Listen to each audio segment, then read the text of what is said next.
Bienvenidos un domingo más a Va de Hormigas, el canal de estos animalitos de 6 patas que tanto nos gustan.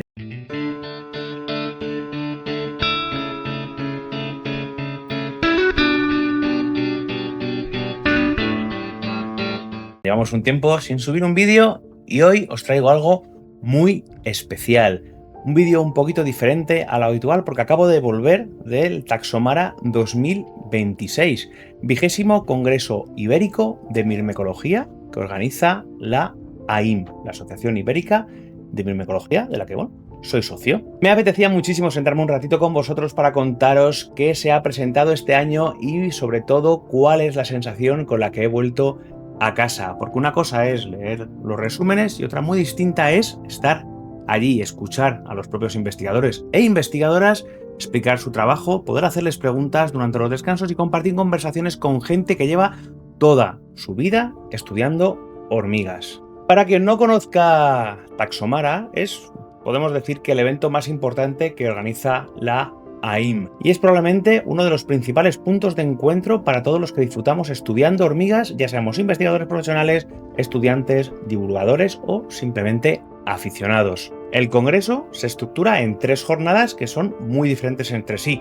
El primer día está dedicado íntegramente a las ponencias científicas. Durante toda la jornada suceden presentaciones en las que los distintos grupos de investigación comparten los resultados de su trabajo. Algunas corresponden a investigaciones realizadas durante el último año, mientras que otras condensan 5, 10 o incluso más años de trabajo antes de llegar a unas conclusiones sólidas. El segundo día cambia totalmente el escenario. Se deja el auditorio para salir al campo y hacer lo que más nos gusta, buscar hormigas. Cada edición organiza una salida diferente y en nuestro caso hubo 2 grupos, los que fueron valientes y se enfrentaron a esta ola de calor que tenemos en Madrid y estuvieron prospectando en diferentes ámbitos del entorno natural, y los que nos rajamos un poquito, salimos un pelín más tarde y prospectamos el propio campus de la Universidad Rey Juan Carlos de Móstoles y sus alrededores, compartiendo técnica de muestreo, observando especies y disfrutando de la mirmecología sobre el terreno. Y finalmente, el último día, jornada de laboratorio. Con microscopios Leica pudimos aprender claves de identificación, juntarnos con algunos de los mejores taxónomos que tenemos en este país, aprender y disfrutar de lo que es la identificación de hormigas en laboratorio. Pero antes de aterrizar un poco el resumen de las ponencias, quiero enseñaros algunos detallitos que tuvo la Asociación Ibérica de Mirmecología con todos los asistentes. Lo primero, evidentemente, la camiseta que llevo conmemorativa del Taxomara 20ª edición 2026, con dibujo, si no recuerdo mal, de Sergio Ibarra. Nos regalaron también una serie de, tubos Eppendorf para muestras, pinzas de entomología que perdí. Y por último, esta tote bag que, modifica ligeramente el metro de Madrid para que sea Taxomara 2026 y las líneas con diferentes especies de hormigas. Un detalle que a mí particularmente me ha gustado, me ha hecho ilusión. Como madrileño que soy, siempre está guay que, aunque tengamos pocas cosas buenas, las pocas cosas que hay se reconozcan. Y no os doy más la tabarra con impresiones y demás. Vamos a hablar ahora de las ponencias, de las maravillosas charlas que tuvimos durante Taxomara. Si tuviera que resumir en una sola frase cuál ha sido la sensación que me ha dejado Taxomara 2026, diría que la mirmecología está viviendo un cambio de paradigma. Y no me refiero a que ya no se descubran especies nuevas o a que la taxonomía haya dejado de ser importante. Más bien todo lo contrario. Luego veremos que sigue súper viva.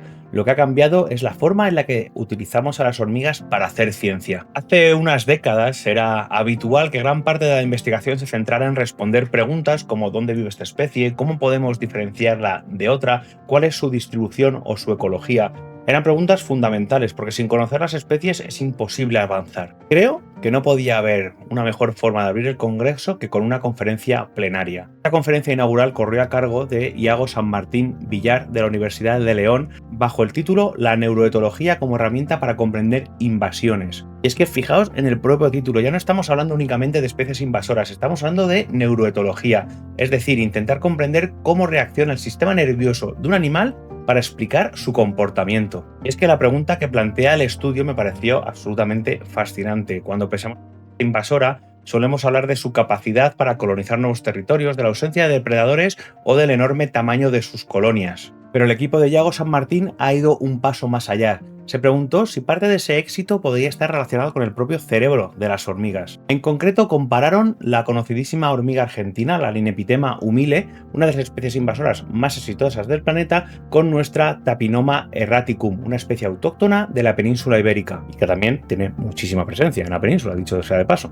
Los investigadores analizaron el volumen de distintas regiones cerebrales, la cantidad de conexiones sinápticas y al mismo tiempo sometieron a las hormigas a diferentes pruebas de comportamiento para observar cómo exploraban nuevos entornos o cómo resolvían problemas. Incluso estudiaron si la información social, como las feromonas dejadas por otras obreras, podían modificar esta relación entre el cerebro y el comportamiento. Y aquí llegó una de las conclusiones que más me sorprendió. Efectivamente, encontraron diferencias tanto en la anatomía del cerebro como en algunos comportamientos entre ambas especies. Pero los mecanismos neuronales que hay detrás de esos comportamientos parecen mantenerse sorprendentemente conservados. Es decir, el éxito de una especie invasora no parece deberse simplemente a tener un cerebro mejor o más desarrollado. La realidad es muchísimo más compleja. Y lo más curioso es que evidentemente esta conferencia no fue un caso aislado. A lo largo del resto de la jornada empezaron a aparecer trabajos que parecían encajar como piezas de un mismo puzzle. Laura Paula Andrés Pareja, también desde la Universidad de León, presentó un estudio sobre el aprendizaje de Lasius niger y Lasius neglectus, analizando cómo las señales químicas de otras especies podrían influir en su capacidad para aprender.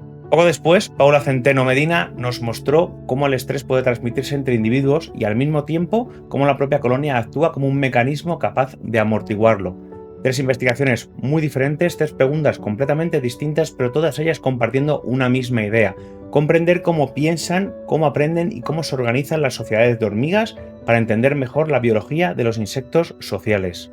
Después de las ponencias dedicadas al comportamiento y tras meternos un buen chute de café, hubo otro tema que apareció una y otra vez a lo largo del congreso: la ecología. Y más concretamente, cómo están respondiendo las comunidades de hormigas a los cambios que estamos provocando en el medio natural. Yo soy sincero y procuro serlo siempre que hablo con vosotros. Me llamó muchísimo la atención que varios grupos de investigación, trabajando en lugares completamente diferentes, estuvieran intentando responder prácticamente a la misma pregunta: ¿qué les va a ocurrir a las hormigas en un mundo cada vez más cálido y más seco? Uno de los trabajos que mejor representa esta idea es el presentado por Sebastián López Pérez, Francisco Azcárate y Javier Seoane de la Universidad Autónoma de Madrid, que además me pilla bastante cerca. Llevan nada menos que 10 años estudiando las comunidades de hormigas de los pastizales de la Sierra de Guadarrama. 10 años, ni más ni menos, visitando las mismas localidades año tras año, observando cómo evolucionan sus comunidades. Y eso tiene muchísimo valor, porque muchas veces queremos respuestas rápidas, pero la naturaleza no funciona así, sino que se lo digan a los amigos geólogos.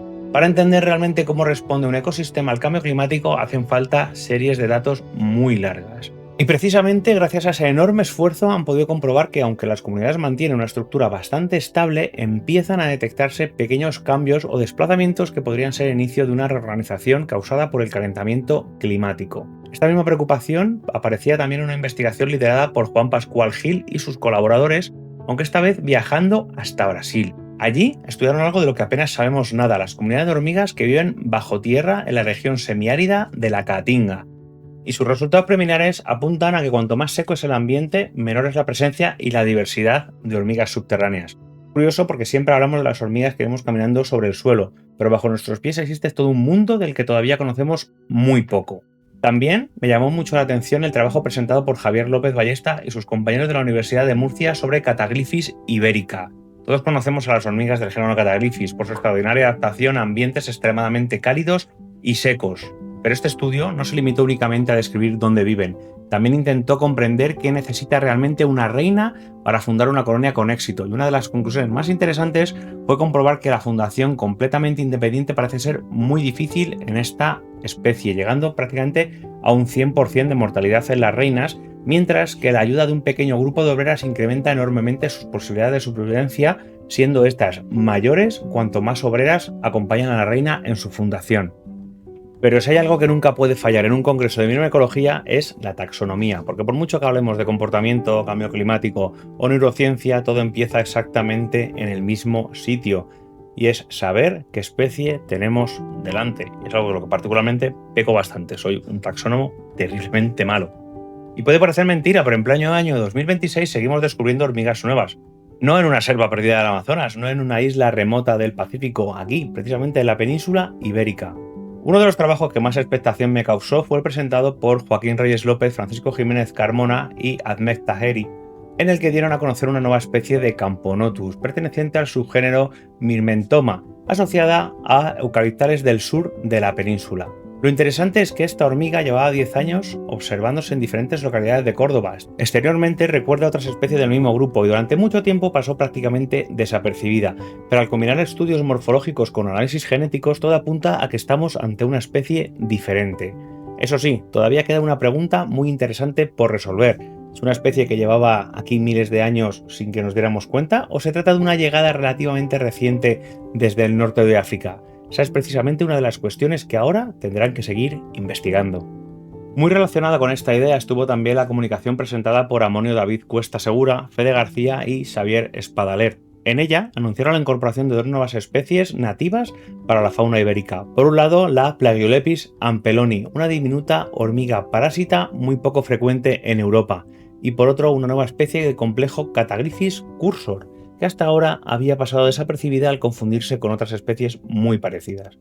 Es un ejemplo perfecto de cómo la taxonomía moderna ya no depende únicamente del aspecto externo de la hormiga. Hoy se combinan la morfología, la genética, la distribución geográfica e incluso en comportamiento para delimitar correctamente una especie. Precisamente sobre eso habló también Javier Arcos en una charla dedicada a la morfometría aplicada al grupo Tecnotoras exilis.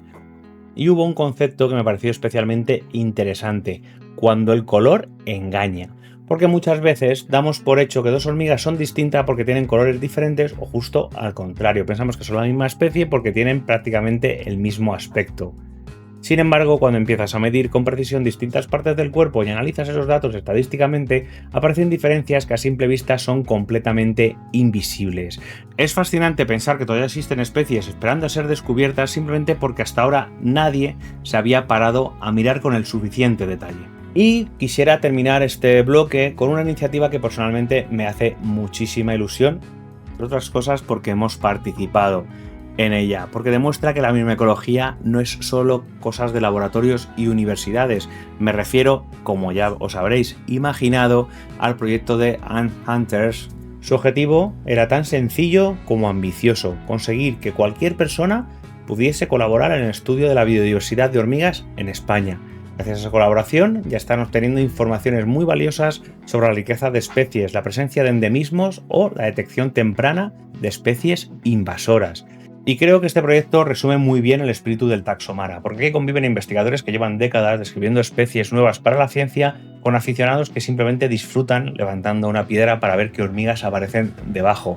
Y al final todos compartimos exactamente la misma curiosidad: entender un poco mejor este mundo fascinante que existe a ras de suelo. Evidentemente, en un vídeo de apenas unos minutos es imposible profundizar en todas las investigaciones que se presentaron durante esta 20ª edición del Taxomara 2026, pero sería muy injusto terminar este resumen sin mencionar, aunque sea de forma breve, algunos trabajos que también me parecieron especialmente interesantes. Carmen Gil presentó un trabajo sobre Anaplolepsis gracilipes, una de las especies invasoras más exitosas del mundo.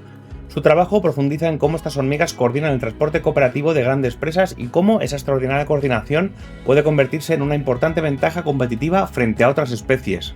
Por su parte, Camila Lourenço Lima presentó un interesante estudio sobre las comunidades de hormigas de prados permanentes y matorrales del Parque Natural de Montesiño, un trabajo que demuestra cómo pequeños cambios en el hábitat son capaces de generar comunidades de hormigas completamente diferentes y pone en valor la importancia de conservar la heterogeneidad del paisaje subterráneo.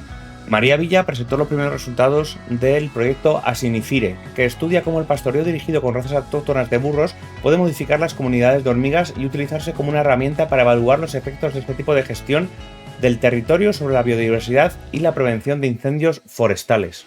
Otro trabajo que me llamó especialmente la atención fue el presentado por Daniel Sánchez García y sus colaboradores, quienes demostraron cómo la actividad de las hormigas puede modificar el microbioma de los árboles e incluso influir en su estado de salud. Una investigación que nos recuerda que las hormigas no son simples habitantes del ecosistema, sino auténticas ingenieras capaces de transformarlos. También disfrutamos de una charla mucho más divulgativa de la mano de Sergio Ibarra, que compartió su experiencia estudiando las hormigas de la costa este de Estados Unidos. Un recorrido por especies, ecosistemas y procesos de invasión que nos permitió comparar la fauna norteamericana con la que conocemos aquí en la península ibérica. Y finalmente el congreso se cerró con una ponencia divulgativa de Sin Cerdá que respondía a una pregunta tan sencilla como fascinante: ¿Quién se come a las hormigas? Una revisión de la enorme cantidad de literatura que habla sobre la enorme cantidad de animales que las incluyen en su dieta, desde anfibios y reptiles hasta aves, mamíferos e incluso otros artópodos, y de las sorprendentes estrategias que han desarrollado para capturarla. Y esto es solo una parte de todo lo que dio de sí Taxomara 2026, porque al final lo realmente enriquecedor de este congreso no es únicamente el contenido de cada charla, sino ver cómo los investigadores de disciplinas muy diferentes aportan pequeñas piezas que juntas nos ayudan a comprender mucho mejor el fascinante mundo de las hormigas. Y después de 3 días en Taxomara, si tuviera que resumir todo lo que he vivido en una sola idea, creo que sería esta. Las hormigas siguen teniendo muchísimo que enseñarnos. Que muchas veces olvidamos que las hormigas llevan más de 100 millones de años sobre la Tierra, que se dice pronto, que han sobrevivido a cambios climáticos enormes, que han desarrollado formas de organización social extraordinariamente complejas y que son capaces de modificar los ecosistemas en los que viven y al mismo tiempo nos ayudan a comprender cómo funcionan estos ecosistemas. Y cuanto más aprendemos sobre ellas, más preguntas aparecen. Desde aquí, quiero dar la enhorabuena a la Asociación Ibérica de Mirmecología por la organización del Congreso y por supuesto agradecer el enorme trabajo de todos los investigadores, estudiantes y colaboradores que han compartido sus resultados durante esta edición, porque detrás de cada una de estas ponencias hay meses y en muchos casos años de trabajos que permiten que todos aprendamos un poco más sobre este increíble grupo de insectos. Y por supuesto esto no termina aquí. De todas las investigaciones que hemos visto durante estos días hay varias que creo que merecen un vídeo completo en el canal. La neuroetología de las hormigas, el aprendizaje de las nuevas especies ibéricas o incluso cómo las hormigas pueden ayudarnos a comprender el cambio climático. Así que si os apetece que profundicemos en alguno de estos temas, dejádmelo en los comentarios porque sinceramente creo que tenemos contenido para muchos vídeos. Y hasta aquí el vídeo de hoy. Espero que os haya gustado este pequeño recorrido por Taxomara 2023 y sobre todo que os haya transmitido una idea, que la mirmecología está más viva que nunca. Y nosotros vamos a seguir aquí para contarla. Un fuerte abrazo, nos vemos muy pronto aquí en Va de Hormigas y hasta la próxima. Chao.